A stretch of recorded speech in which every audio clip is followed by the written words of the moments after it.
गाड्या सुटण्यासाठी सज्ज पिंपळेश्वर संघटना खटाव आयोजित भव्य आणि दिव्य असं 9-12चं मैदान आणि या मैदानातला फायनलचा फेरा सज्ज हो 1 नंबर तासाले पुढे जाणार माग हाताची घडी पायाची घडी घालायला गोडी गाड्या सुटल्या या मैदानातला फायनलचा फेरा सुटला 9-12चा 1 नंबरचा मान कुणाच्या नसीबी कारण नसीब की बात है पहिल्या पळता ड्रायव्हरचा चालकपणा चालवला शेवटच्या क्षणाला कोण बाजी मारतोय अटी आणि तटीची लढत आहे काटा किर्र लढत आहे अतिशय सुंदर डोळ्याचं पारणं फोडणारी लढत झाली आणि बऱ्याच दिवसाच्या विश्रांतीनंतर मालकाच्या नसीबी परत एकदा खुला इकडे बाळू ड्रायव्हर मांडवेकर पड्याल दिलीप नाना शिरस वतीकर आणि पलीकडे सलगरी क्रिंग परसू ड्रायव्हर आवड राहिला मध्ये नितीन इकडं चौघात काटा किर लढत झाली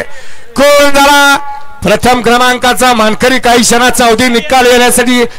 फक्त काही क्षणाचा अवधी पंचांचा निर्णय अंतिम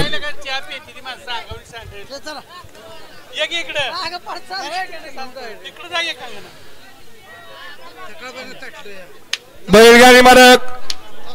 लक्ष द्या 12 तारखेला आझाद बैल मैदान आहे मौजे अंगापूर सुवर्ण संधीचा लाभ घ्यायचा ऑनलाईन नोंदणी सुरू आहे 13 तारखेला मौजे चोराडे तालुका जिल्हा सातारा 1 हातात 1 बैल मैदान याही मैदानाची ऑनलाईन नोंदणी सुरू आहे 14 तारखेला पुजारवाडी दिगंजी लढत झाली डोळ्याचं पारणं फेडणारी कोण झाला 1 नंबरचा मानकरी आड्याल बाळू पड्याल दिलीप नाना लढत झाली 14ला मौजे मलवडी तालुका मान जिल्हा सातारा आदत बैल 15ला वनीकरण कुमटे दुसा 15ला मौजे वडूज तालुका जिल्हा सातारा दुसा बैल मैदान वडूज फाटीवरती 17ला वडकीचं भव्य दिव्य ओपनचं दत्त जयंतीचं जुना आणि पारंपरिक मैदान